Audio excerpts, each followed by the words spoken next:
Oh, it's about fucking time. Damian Priest joins us here on Busted Open. Yeah. Sir, how are you? I'm great. So I finally make it here on your birthday. Where you at? If I knew, sir, if I knew that you were going to be in studio, I would have definitely been there. Bully, we take days off on birthdays? Never. We don't take days off. Never. Well, number one, I am working. Yeah. I am working. If you call this work, my wife still thinks I'm just bullshitting with my friends. She's like, "You're bullshitting with your friends. You don't call that work." I mean, she's not lying. How are you, man? I'm good, brother. You look Thanks. great, and man, like this has been one hell of a run, man. You got to be happy, got to be proud of yourself. It's pretty wild. A wild time, wild life. And I mean, for the time that we're in with the company, where it is now, for me, it's like crazy work that I'm here now in this era.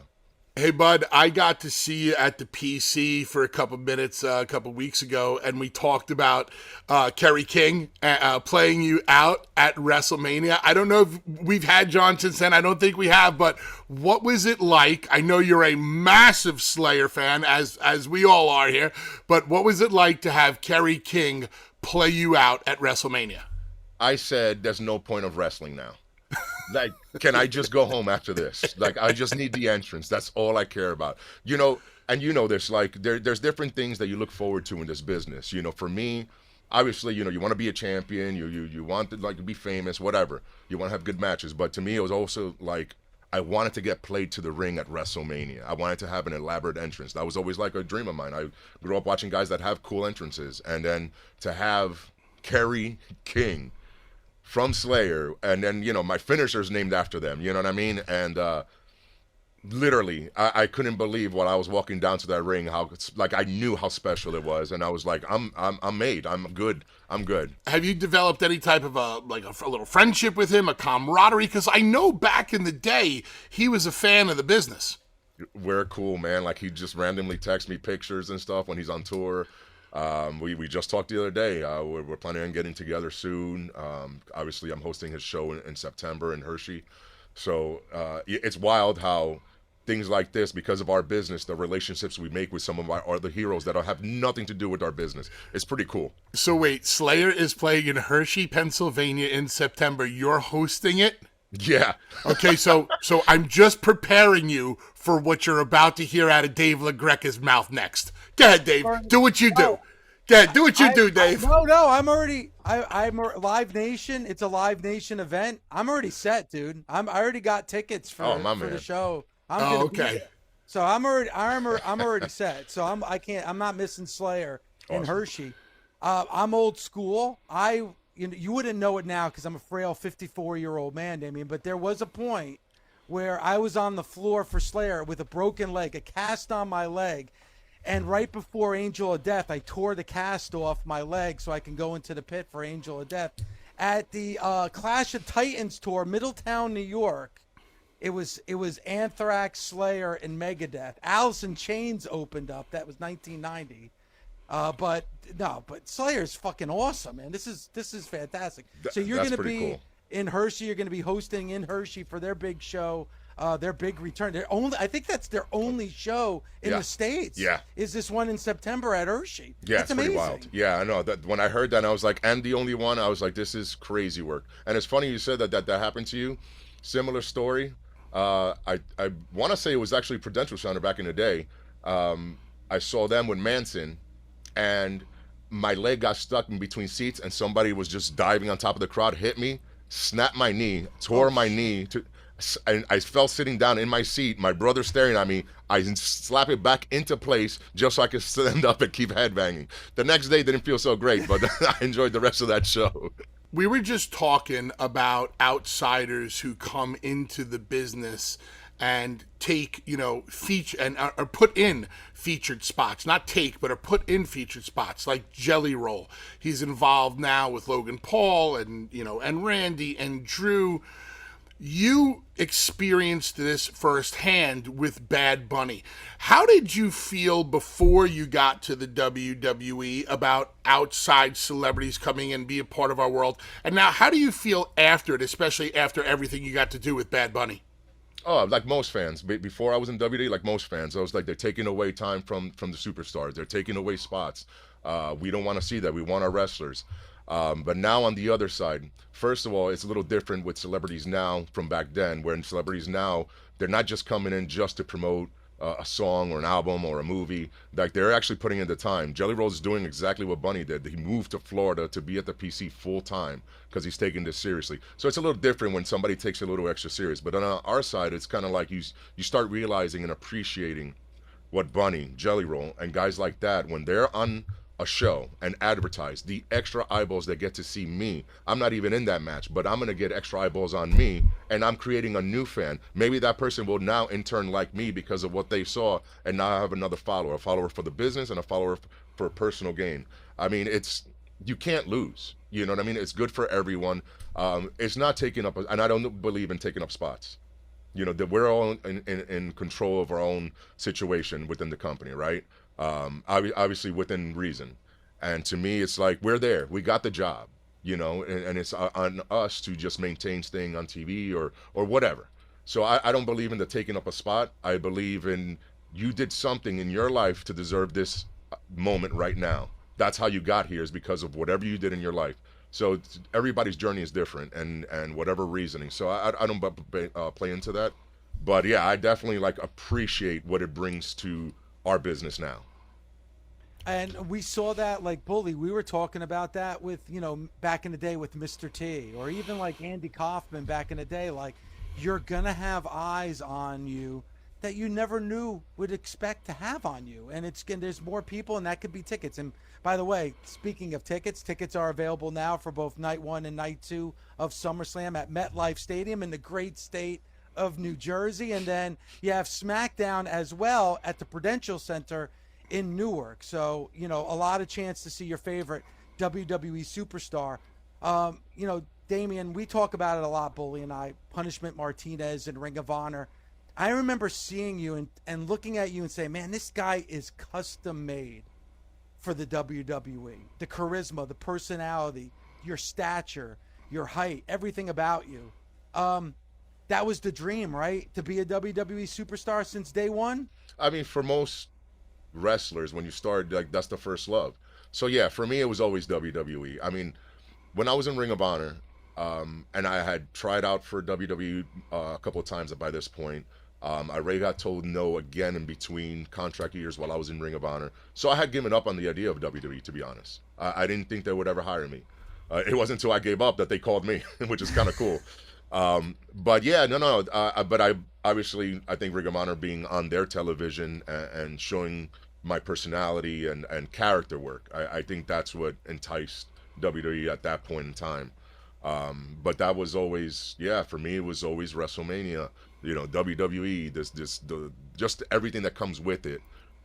That's what I wanted. I wanted to be able to walk amongst, all legends and Hall of Famers and say I worked in the same place. You know what I mean? So the little boy in me that was it. Dave, I'm obviously happy for anybody who becomes successful in our industry, but I'm genuinely happy for Damian because I got to witness his struggle firsthand. We always talk about the struggle in a wrestling ring, the art of the struggle in a wrestling match, like how Sammy struggles to get to his feet and finally blow a comeback. I witnessed Damian's real life struggle. I don't think I've ever seen a guy try to fit in as much as he tried to fit in with that Ring of Honor crowd, and they just weren't having it. Brother would go out there and do everything that a Ring of Honor crowd should like. And bro, Damian, stop me if I'm wrong. They just wouldn't respond to you, or they just wouldn't give a shit. And I remember seeing on looks on your face sometimes, it was like, man, what the hell do I have to do? And this goes to Dave's comment about you being custom tailored for the WWE. You were just in the wrong company. That company did help you eventually get to where you were going to get part of your journey. You had to experience that, but you know what it's like to be in front of a fan base that did not accept you, where you had to struggle and pay your dues to get to where you are now. It's not really a question. It's more me just wanting to put you over and say, I'm genuinely happy for you because I experienced with my own eyes and ears what it was like to see somebody really pay their dues and struggle to get to where they got. And now you get there and you've achieved the level of success you have now. Great job, brother. Thank you. I appreciate that. And spot on, man. You know this because you would give me advice in the locker room when I'd be, putting myself down after going out there and borderline killing myself. I was a character in a non-character company. And at the end of the day, that's what it was. And they didn't accept me because that wasn't their thing. They just wanted to see the cool moves and not worried about the entrance and stuff. And I was just very articulate with the character work because that was what made me fall in love with the business, was the characters and the superheroes and supervillains and that idea of what we do. And I very much remember when you would tell me not to change that part. Like, no, just stay true to yourself. You don't have to do the stuff that they want you to. Let them love you for who you are, not who you want them to or who they want you to be. And that stuff always stuck with me, and I'm glad I listened and stayed the course, and then obviously made it to this company where, to your point, I was just better suited for this. Like, I can do, or I could back then do the cool moves.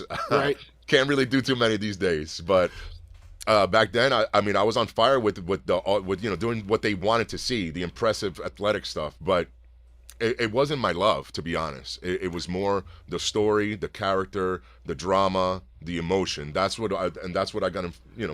What the reason why I love the business, and that's what I always try to portray.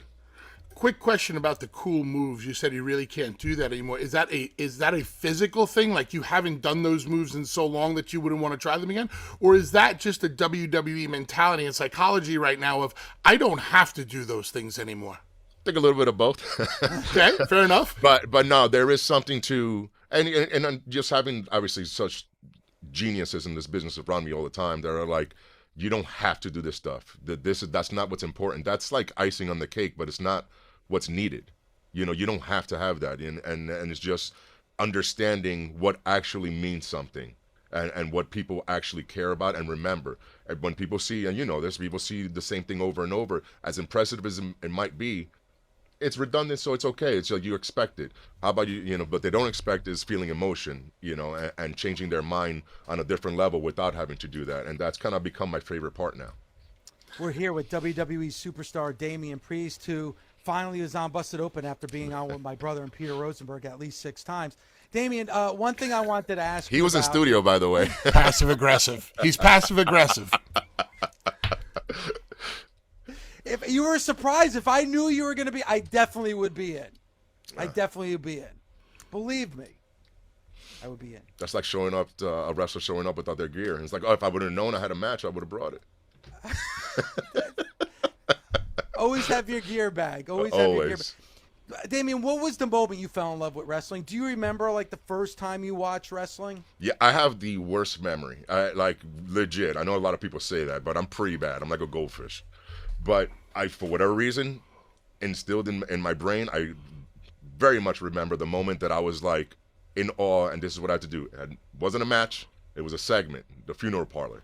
It was when Undertaker stuffed the Ultimate Warrior in a coffin and locked it. And everybody was fighting to open it because they were afraid that he was going to suffocate and die.